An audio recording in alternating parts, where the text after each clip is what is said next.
Grow with জেসমিনে স্বাগত জানাচ্ছি। আজকে আমার বাসায় প্রচুর রান্না বাড়া হচ্ছে, মেহমান আসবেন। তো এর মধ্যে একটা রান্না আপনাদেরকে আমি দেখাবো। আমি দুটো বড় মুরগির চিকেন কোরমা, মুরগির কোরমা করছি। আপনাদেরকে আমি একটা দেখাবো, তো একটা সরিয়ে রাখি। এখানে আছে যেটাকে বাংলাদেশে বলা হয় ফার্মের মুরগি, নরম মুরগিটা। এজন্য এটাকে আগে আমি একটু ম্যারিনেট করে তেলে ভেজে নেব। তো ম্যারিনেট করতে গিয়ে আমি দিচ্ছি আধ চামচ থেকে একটু কম জায়ফলের গুঁড়া,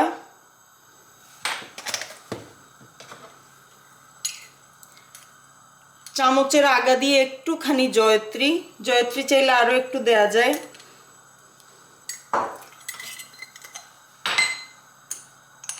আধ চামচ থেকে একটু কম দারচিনির গুঁড়া এবং চামচের আগা দিয়ে একটুখানি এলাচির গুঁড়া। আচ্ছা, যদি আপনাদের এত কিছু আলাদা আলাদা করে দিতে অসুবিধা হয় তাহলে বাজারে মিক্সড গরম মশলা পাওয়া যায়, সেটা এক চামচ দিয়ে দেবেন। আধ চামচ লবণ দিচ্ছি। আচ্ছা, এখানে আরও দেব 1 টেবিল চামচ, 1.5 টেবিল চামচ আদা বাটা এবং 1 টেবিল চামচ রসুন বাটা। এখন এটাকে আমি হাত দিয়ে মাখিয়ে নেব ভালো মতো।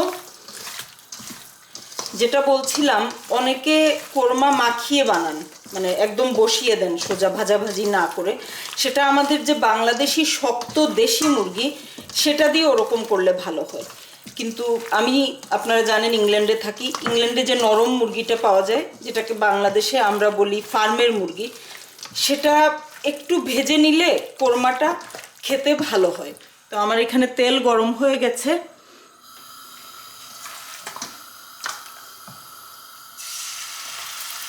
আরেকটা কথা বলি, চাইলে এটাকে আপনারা কিছুক্ষণ রেখে দিতে পারেন।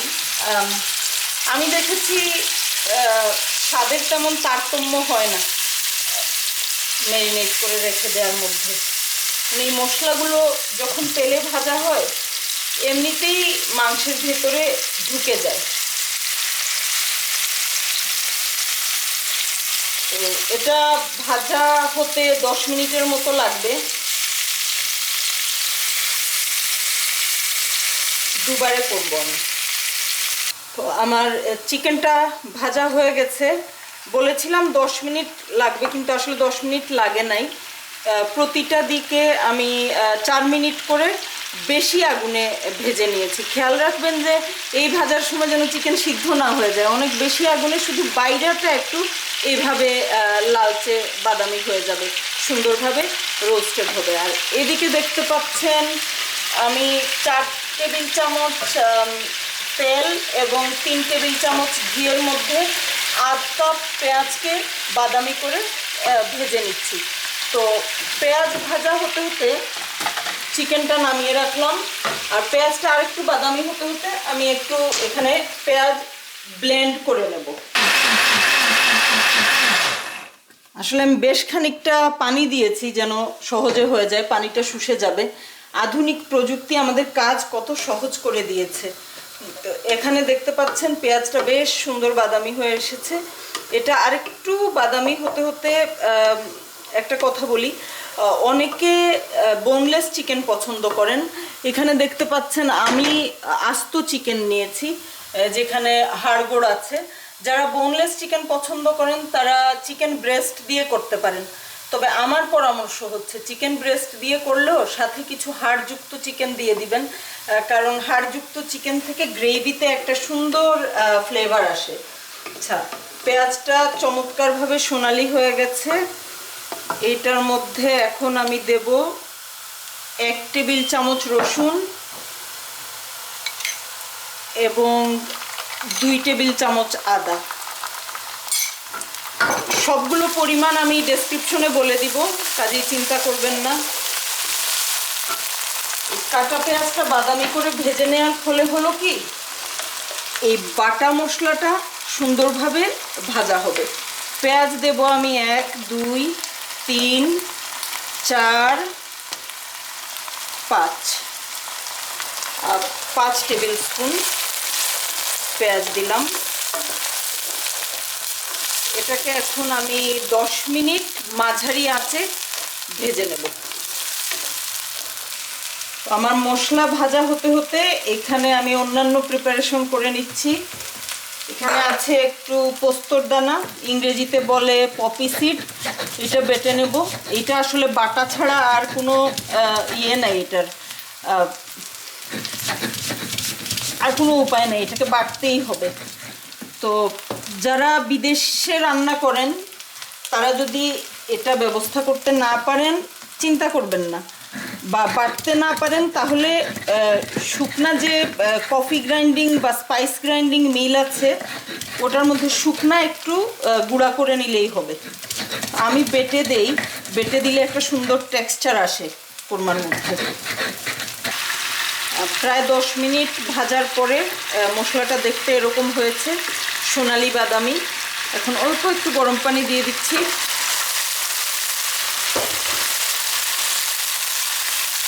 দেখতে পাচ্ছেন একটু একটু কোরমা কোরমা লাগছে মশলাটাকে দেখতে। এর মধ্যে আমি মুরগিটা ঢেলে দেব।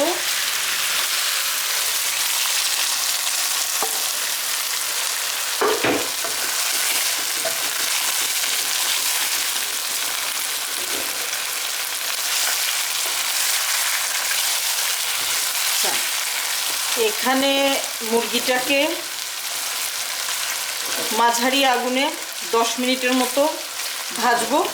এটা ভাজা হতে হতে আমি আমার দইটা রেডি করি। তো দই এমনিতে ব্লেন্ড করার দরকার নেই, এটা আমার একটা কৌশল। বাদাম ব্লেন্ড করতে হবে যেহেতু, আমি দইয়ের সাথে বাদামটা ব্লেন্ড করে ফেলি। তো এখানে আমি বড় বড় 5 টেবিল চামচ দই নিয়েছি। 5 টেবিল চামচ দই কিন্তু একটা মুরগিতে লাগবে না, যেহেতু আজকে আমি দুটো মুরগি কোরমা করছি, দুটোর জন্য এটা দিলাম। দইকে একটু ব্লেন্ড করে নিচ্ছি।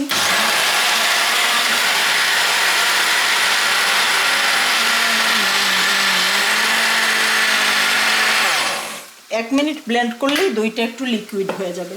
তারপরে যদি এতে বাদাম দেন, বাদামটা খুব ভালোভাবে ব্লেন্ড হবে। তো আমি দুটো মুরগির জন্য 2 টেবিল চামচ পেস্তা বাদাম দিচ্ছি। আমার কাছে ফ্লেক ছিল, ফ্লেক দিয়েছি, আস্ত বাদামও দিতে পারেন ফ্লেক না থাকলে। এবং এখানে আরও 2 টেবিল চামচ কাজু বাদাম আমি হাতের আন্দাজে দিলাম, পুরনো রাঁধুনি তো বেশি মাপি না।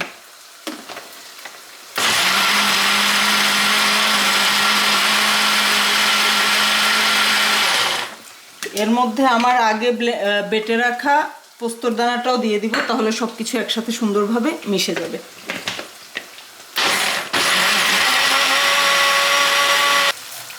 মশলার মধ্যে মুরগি 10 মিনিট কষানো হয়েছে।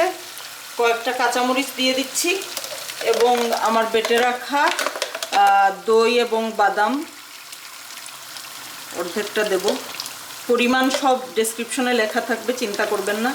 একটা জিনিস কিন্তু একেবারেই ভুলে গেছি, ম্যারিনেট করার সময় দিয়েছিলাম লবণ, এরপর আর লবণ দেওয়া হয় নাই। 4 চামচটা করে গেল। ম্যারিনেট করার সময় 8 চামচ লবণ দিয়েছিলাম, এখন আরও 1 চামচ দিলাম। প্রথমে কম দেয়াই ভালো, যদি দরকার হয় পরে দিতে পারবেন। দই দেওয়ার পরে একটু পানি দিয়ে দেব এবং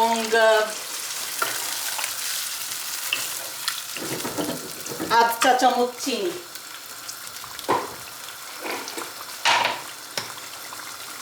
যদি মিষ্টি দই ব্যবহার করেন তাহলে চিনি না দিয়ে লেবু দেবেন। একটা কথা বলি, যারা আমার পশ্চিমা দেশের কিছু দর্শক আছেন, তারা প্রায় ইন্ডিয়ান রেস্টুরেন্টে চিকেন কোরমা খেয়ে থাকেন। তারা নিশ্চয়ই এতক্ষণে টের পেয়ে গেছেন আমাদের বাংলাদেশিদের চিকেন কোরমা আর এদেশের রেস্টুরেন্টের চিকেন কোরমা মোটেই এক জিনিস নয়।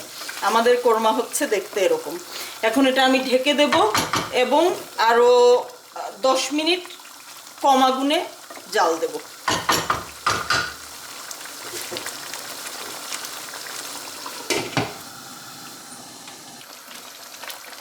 কোরমা রান্না শেষ, এখন ফাইনাল টাচ, একটু গোলাপ জল আর একটু কেওড়া। সবাই এটার ঘ্রাণ পছন্দ করেন না, যারা পছন্দ করেন না তারা না দিলেও চলবে।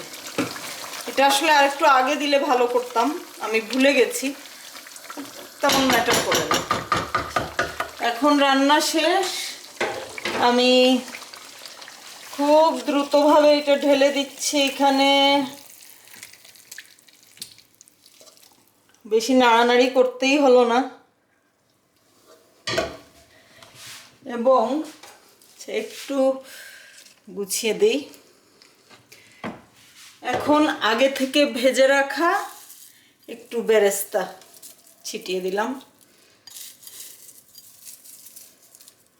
কোরমা তো রান্না হলো, এখন একটু খেয়ে দেখি কিরকম হয়েছে।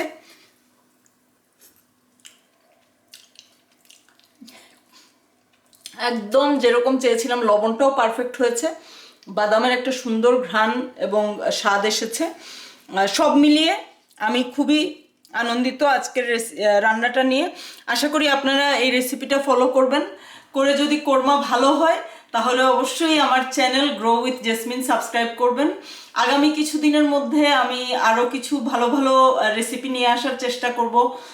আমাদের দেশি কিছু পিঠা, ভর্তা, সামনে সামার আসছে, যখন এখানে আমি বিভিন্ন রকমের বাংলাদেশি শাকসবজি ফলাই, সেগুলো দিয়ে নানান রকমের পদ রান্না করে আমি শেয়ার করব। তাছাড়া এই বিদেশে থাকা অবস্থায় বিদেশি অনেক রান্না শিখেছি, সেগুলো আপনাদের সামনে নিয়ে আসব। সবাই ভালো থাকবেন, ধন্যবাদ।